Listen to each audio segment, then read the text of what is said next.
Bien-aimés de partout, frères et sœurs, moi salue dans le nom Jésus-Christ de Nazareth.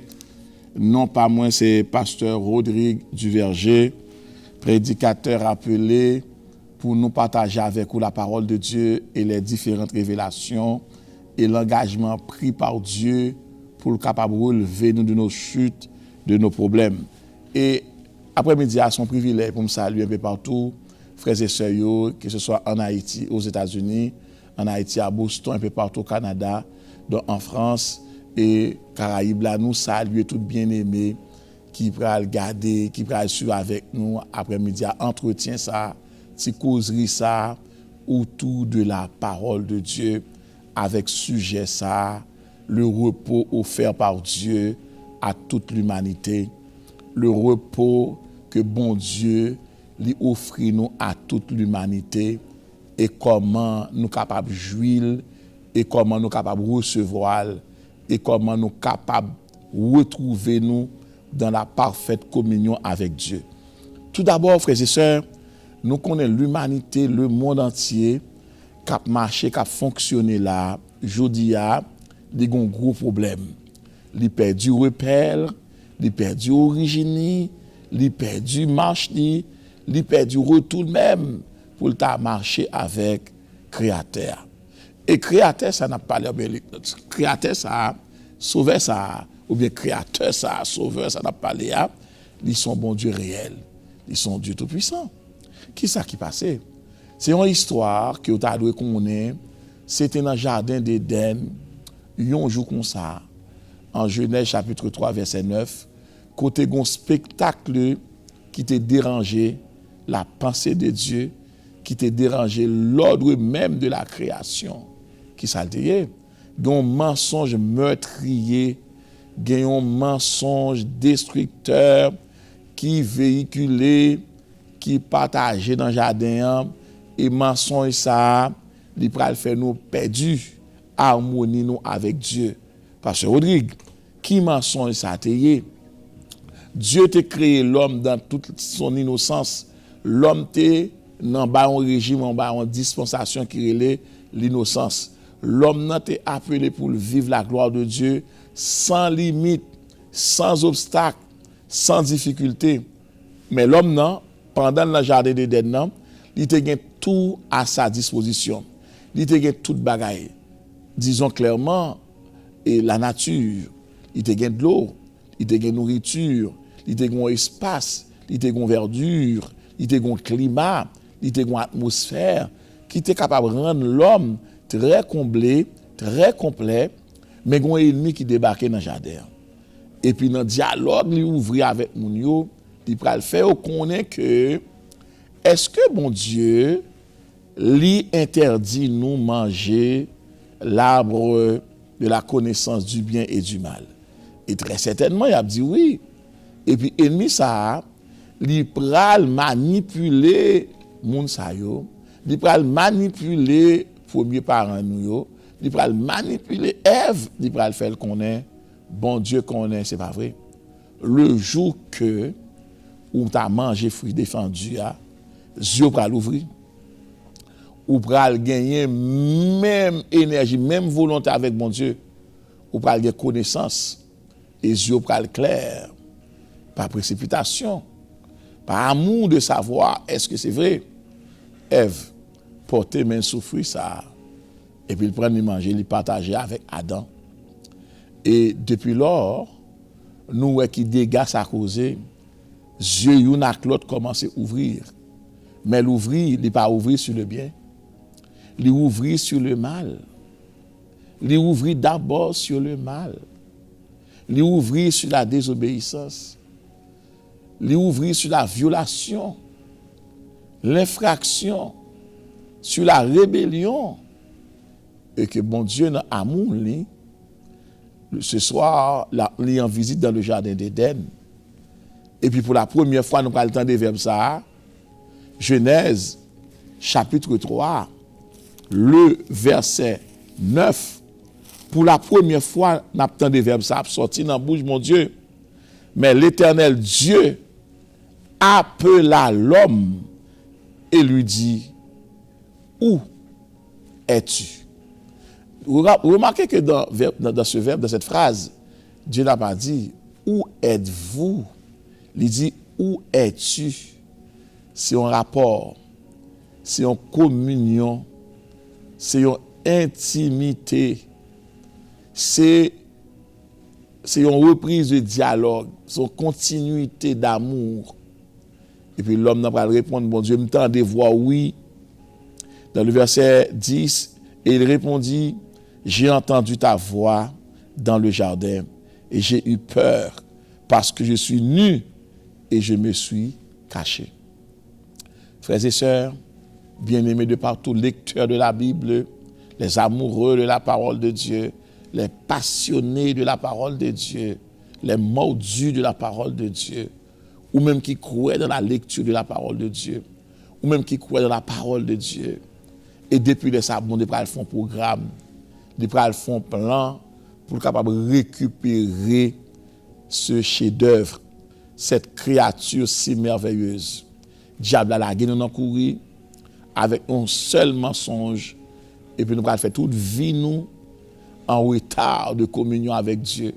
Nous allons vivre dans un retard de communion avec Dieu, dans un retard d'harmonie avec Dieu, dans un retard de réconciliation, dans un retard de pardon, dans un retard pour nous capables de reprendre vie avec Dieu.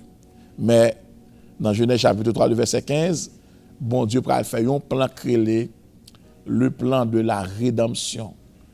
Et côté, il va faire un plan pour la récupération de l'homme, parce que plan ça, il va traverser à peu près 14 générations. 14 générations.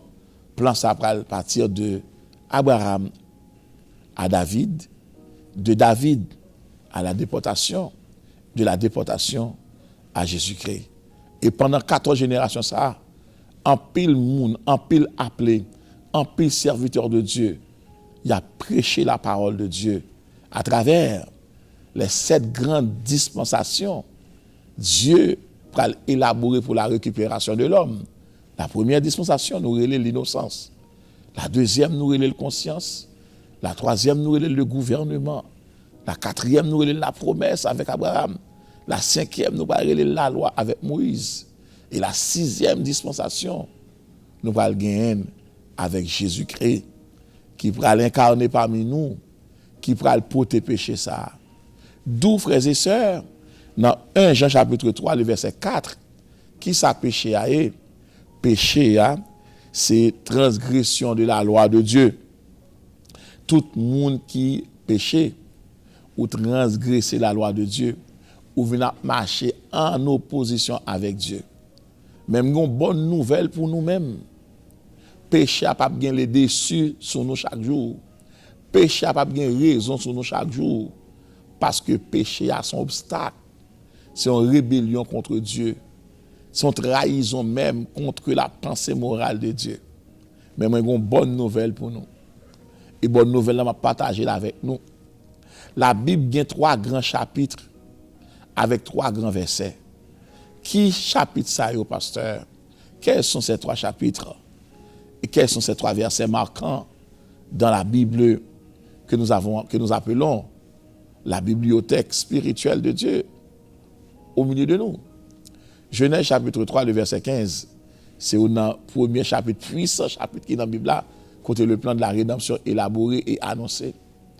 Nous gagnons Jean chapitre 3, le verset 16.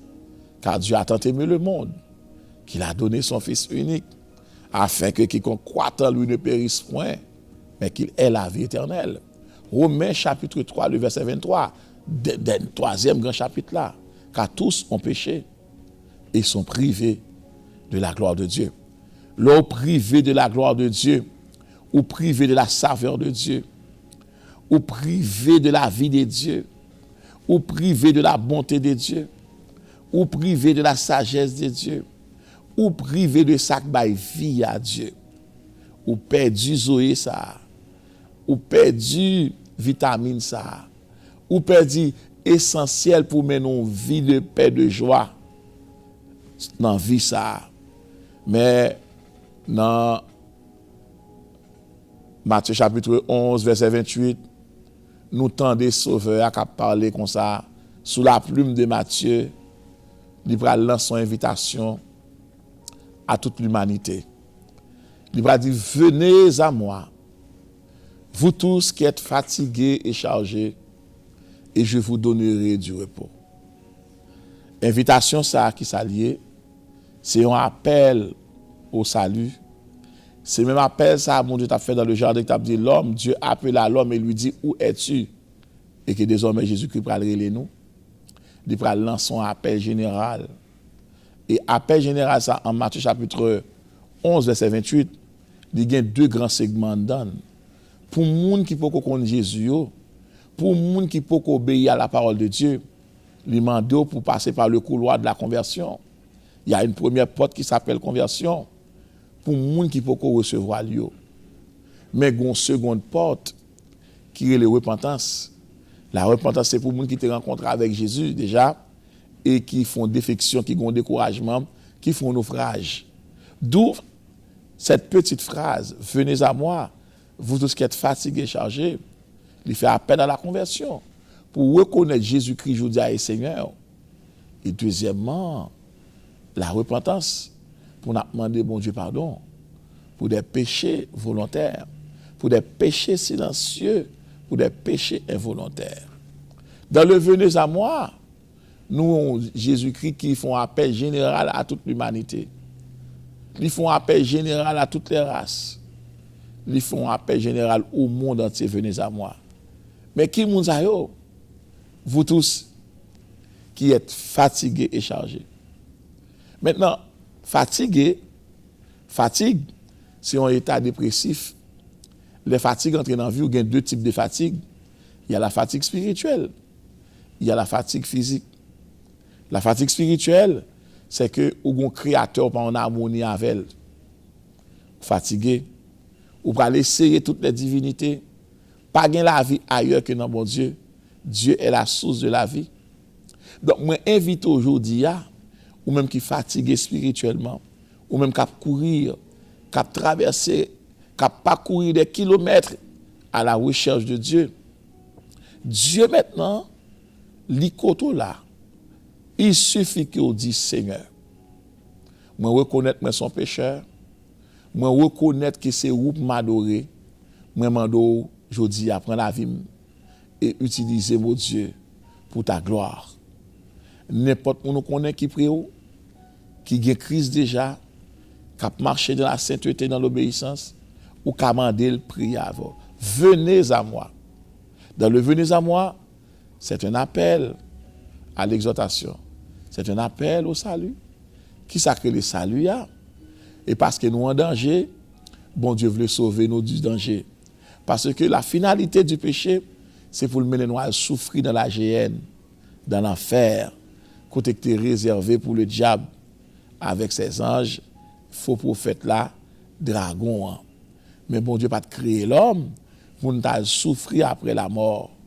Parce que, bon ici, quand on est dans le temps, pas de toute réponse là.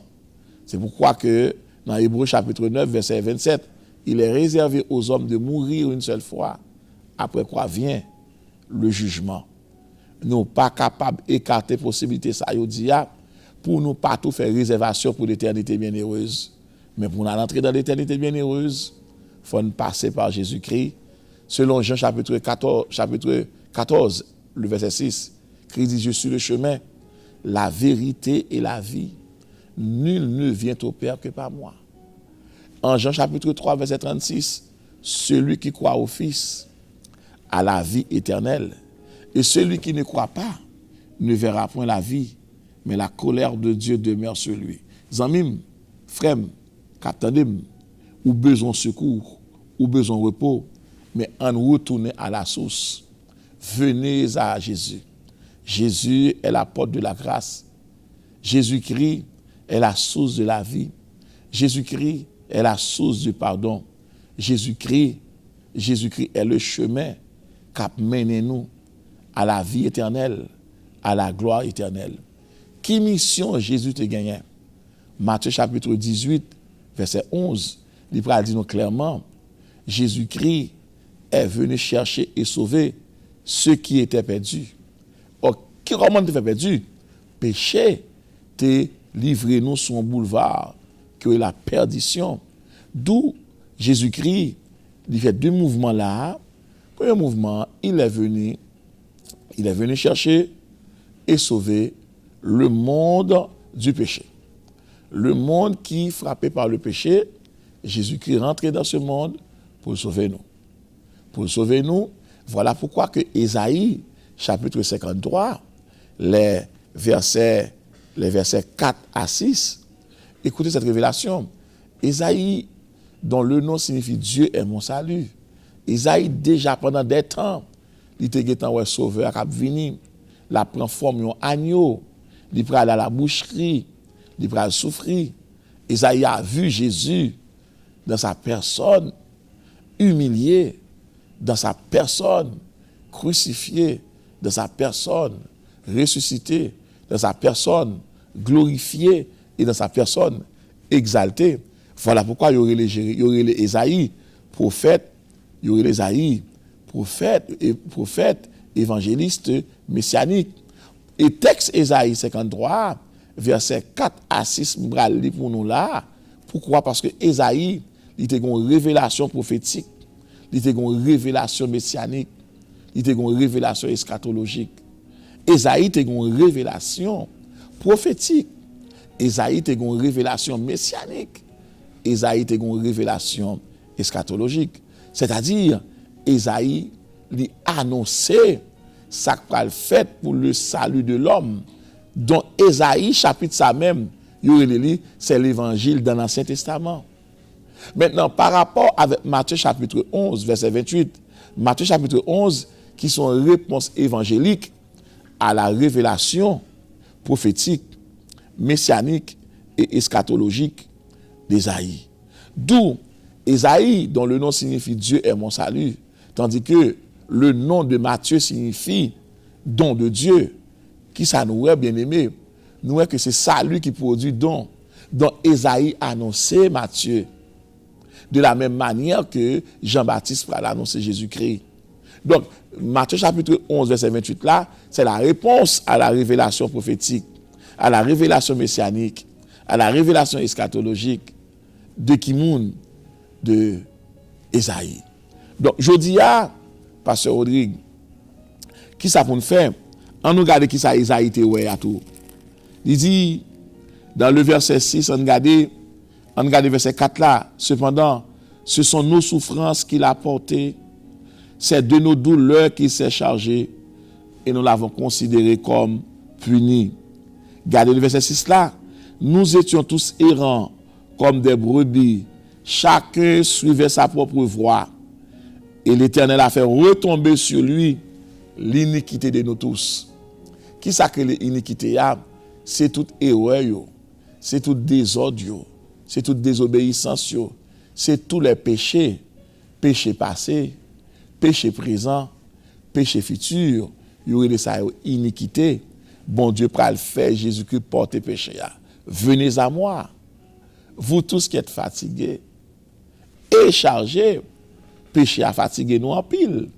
Maintenant, nous allons fatiguer nous, il va devenir une charge pour nous. Et c'est peut-être ça. Cependant, ce sont nos souffrances qu'il a portées.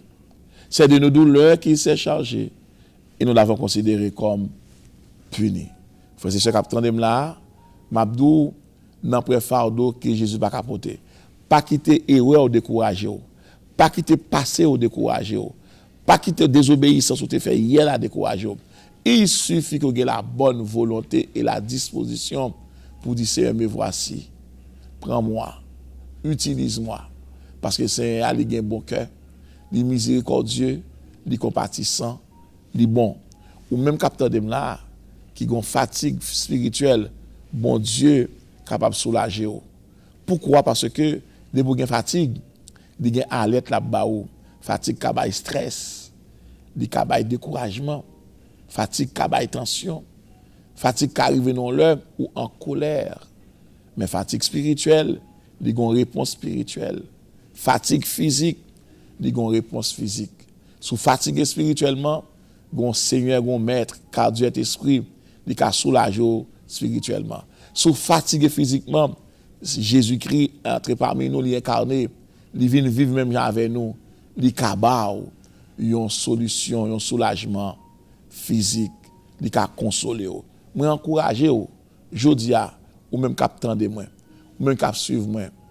Quel que soit problème, quel que soit fardeau, quel que soit tracas, quel que soit désordre, quelle que soit humiliation, quelle que soit déception, quel que soit abandon, quelle que soit sentence médicale qui t'a prononcé contre vous, mais Jésus là, il dit venez à moi. Ou même qui sent soit courir derrière une solution, venez à moi, dit Jésus. Ou même qui sent que la vie n'a pas de sens pour vous, ou pas qui côté pour le passer, crise, venez à moi. Ou même qui ont douleur atroce, ou pas qu'on veut qui crie, veut qui aller, crise, venez à moi. Et ou même qui découragé, ou même qui perdu, ou même qui ont un effondrement familial, Jésus dit, venez à moi. Pourquoi j'aime bon monde qui joindre Jésus, qui regrette, mais vite au venir expérimenter avec 3 clés ma bao là. Première clé on a besoin pour jouir repos ça. Premièrement on a besoin la foi. Deuxième clé on a besoin pour jouir repos la bail là, on a besoin obéissance. Et troisième clé on a besoin dépendance. Maintenant, lorsqu'on la foi ou obéissance ou dépendance ou dépendre de Dieu, le ciel a fait provision pour même. La enrichi ou, la emmagasiné ou, la assisté ou. Si on moun t'a dit que lorsque Jésus ça le fait, lorsque Jésus-Christ font transfert pour même, il transfère la vie dans l'ia, il prend la mort. Donc il transfère la joie qui dans l'ia, il prend tristesse là. Il transfère la grâce dans où, il prend péché là. Il transfère désolation, il prend consolation. Il transfère la vie éternelle là et puis il fait jugement d'éternité malheureuse. Frères et sœurs, c'est l'occasion. C'est le moment pour décider, pour dire moi, en Jésus, et monde ça, qui est soit choisi. Dans mon regardé, un monde tant que Zachée, qui dans Luc chapitre 19, qui t'a choisi Jésus. Et que tout le monde qui choisit Jésus, ou pas capable d'échouer de perdu. Car petit bon Dieu, pas qu'on échouer, il pas là pour l'échouer. Il est champion en Christ, il a couronné comme champion. Moi déclare aujourd'hui à nous tous capteurs, frères, sœurs, ou même qui l'église, qui ont une maladie qui a fatigué, bon conseil ça, allez Jésus. Parce que Jésus, pas seulement un médecin, Jésus-Christ, pas seulement un docteur, Jésus-Christ est la vie. Ou même qui peut affronter une réalité, Jésus-Christ aide à affronter. Ou même qui perdu maman, ou même qui perdu papa, ou même qui presque à vivre en dehors d'une famille complète, ou même qui a évolué dans une famille monoparentale, Jésus-Christ est la vraie famille. Pas découragé. Ou capable de faire gros études, ou capable de faire en pile classe d'école, mais Jésus-Christ l'a rencontré avec elle, il faut éclairer, il faut choisir ça qui est bon, il mener la marche avec vous. Frères et sœurs bien-aimés, m'a demandé nous ça. Tout le monde qui t'a aimé contre son bagage bon, c'est goûter pour goûter. Et Jésus-Christ pas gagné date d'expiration. Hébreux chapitre 13, le verset 8. Jésus-Christ est le même hier, aujourd'hui et éternellement. Il était fait aveugle, Matthieu chapitre 11, verset 5. Il fait boiteux marcher. Il fait souillot tendre. Il fait bébé parler. Il purifier les lépreux. Il ressusciter mort. Et puis bonne nouvelle là annoncer à tout le monde même qui attend de nous là. Nous invitons dans le premier segment émission ça pour faire bon Dieu confiance. Faire bon Dieu confiance. Et moun qui fait bon Dieu confiance, mon Dieu a déversé grâce dans lui. Soit aller dans un restaurant et pour commander un plat. Et puis et pour matin tout cas faire manger et pour maman et pour sœur ou seulement entrer dans un restaurant ou dire moun ça est bon manger ou gagner et pour aller prendre manger ou commander ou payer et puis ou déguster ou manger ou dit manger bon. Bon par contre moun qui fait manger ou pas tout moun qui fait là mais ou dit manger bon. Moi invite dans restaurant céleste là. Commander un plat de joie. Commandez un plat de guérison. Commandez un plat de restauration. Non pas avec l'argent, parce que l'argent qui est là, monnaie qui est là, il seulement qu'à faire transaction dans le monde naturel. Il seulement qu'à payer dans le monde naturel. Mais dans le restaurant céleste, on a besoin de la foi comme monnaie pour faire transaction spirituelle ça. Essayez, ou à goûter, ou à dire bon, c'est le meilleur restaurant spirituel. Restaurant céleste, nous avons un restaurateur en dan, le Jésus-Christ de Nazareth. Zanmim, merci parce que tu as écouté le message ça. Merci parce que tu entendez. Merci parce que vous l'appliquer. Que le Seigneur est capable de bénir nous chaque qui là. Moi, je nous en pile, non pas, c'est pasteur Rodrigue du Verger. Bon Dieu bénisse nous.